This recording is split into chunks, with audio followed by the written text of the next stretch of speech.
Welcome to part 1 of a tutorial where I'll be showing you how I airbrush some of these Old Crow models tanks. I'm using surface primer from Tamiya, which is in a light grey colour. You've got to shake it a lot to get the paint and propellant mixed together before you start spraying, and then as I spray on I tend to sort of wobble my hand backwards and forwards to make sure I don't overload one area.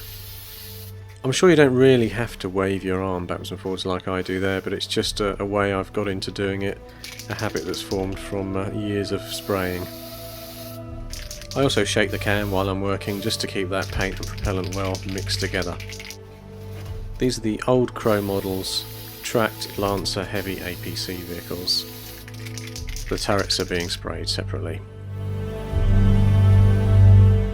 These are a pack of 3 Ground Zero Games spider drones, which I decided to paint at the same time. Everything here is ready, primed, and you can just see how fine that nice Tamiya primer is. It comes up with a really sharp result.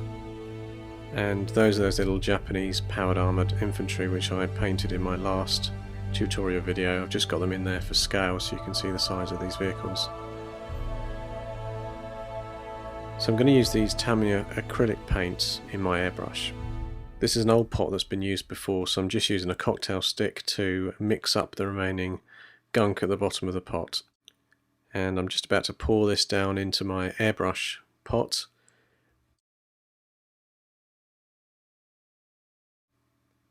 I use a little funnel, it just makes it much easier to pour this stuff in without making a load of mess.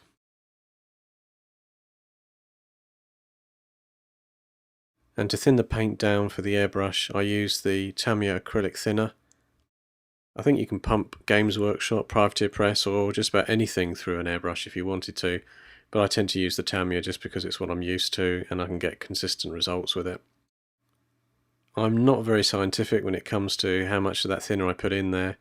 I just want to make sure that the final result is kind of a bit milky consistency and not too thick. As you can see, it's kind of dripping off the end of that cocktail stick quite nicely.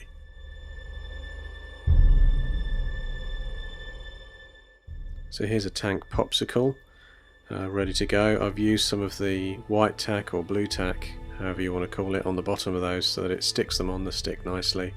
Gives me something to grip onto while I'm spraying the vehicle without getting my fingerprints all over it. That's my airbrush jar with one of the colours I've mixed up in there.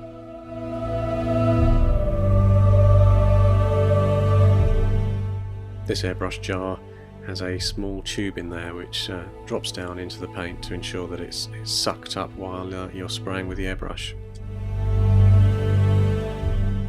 I have an Aztek airbrush. I think they're now called testers. I think they bought Aztek.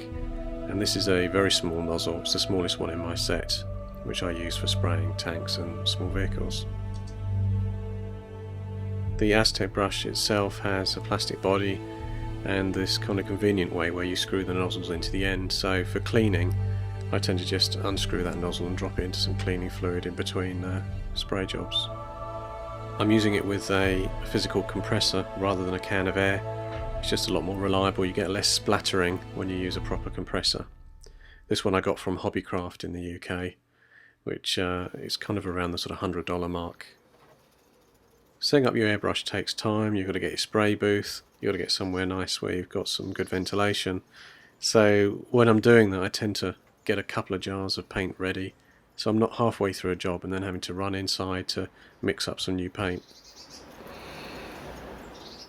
Just before you spray the models, it's worth giving a quick test spray onto some cardboard or anything else that's handy nearby. And then when I'm actually spraying the models, I'll go on quite fine, trying to sort of build up in layers. These models aren't being painted for showcase standard, they're being painted to play in a war game, so I'm not too fussed about the quality in the end, so I'll go on there quite quickly as well. If I feel like rushing away with the airbrush, I will do.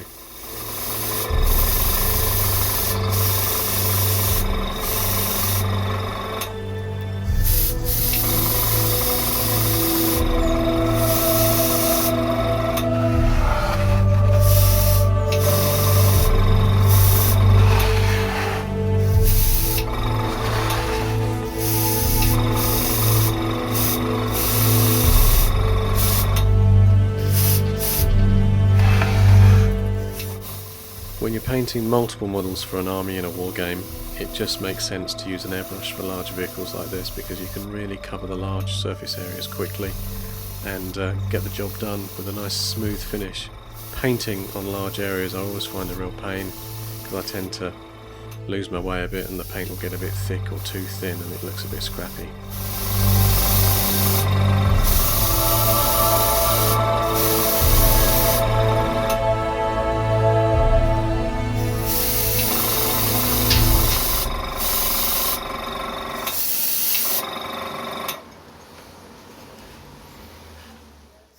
I actually didn't need to do 2 coats with these, but I did need to go back over a couple of areas while I was doing it just to make sure I got into the nooks and crannies on there. The noise you've been able to hear in the background is just the compressor refilling its chamber with compressed air in between the use that I'm doing there when I'm spraying. I'm in the southeast of the UK, so I don't get too much in the way of high humidity here. But on a warm day, if you use the airbrush for a long time, you get a lot of condensation form around the metal parts, and that might just drip into the airbrush nozzle while you're actually spraying, and you end up with nasty watery splatter everywhere, so it's something to watch out for. This is the first time I've used this technique, which I saw on YouTube, which is using some white tack or Blu-Tac, the stuff you use for sticking posters on the wall, to do the camouflage effect. Instead of either using masking fluid or spending hours cutting tape up, you just simply use a bit of Blu-Tac and stick it over the body and then spray straight over it. I'm just checking there that it's not pulling off paint before I start to use it. So here I go, just sort of randomly blobbing on the Blu-Tac, or white tack in this case. The white tack I'm using there was just over a pound a pack in Hobbycraft in the UK, and it's the first time I've used it to do camo, so I am experimenting a bit there and just sort of blobbing it on to see how it comes out. I'm practicing first on the Ground Zero game Spider Drone there, just because it was easy to test on a smaller model. I wasn't going to ruin a whole tank.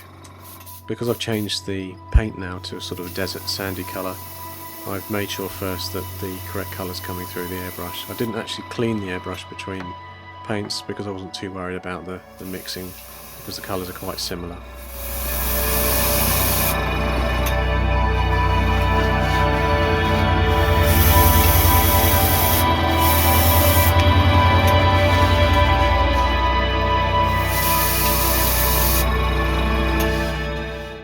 So I'm just pulling off the white tack here.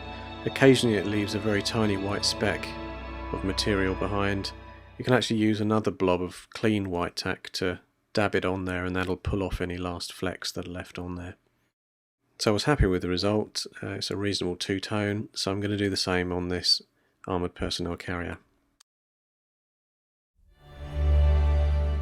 So I could have taken some time here not to spray too much onto the white tack, but I found I can reuse it anyway, so I just go over the whole thing really to make sure that it's got good coverage.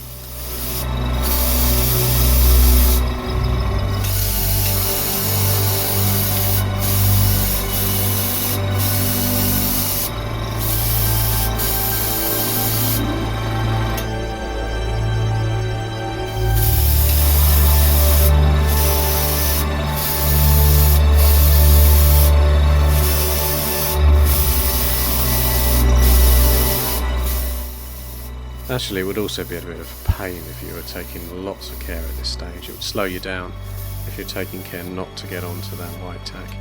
So I recommend just going over the whole thing. So there's the final result.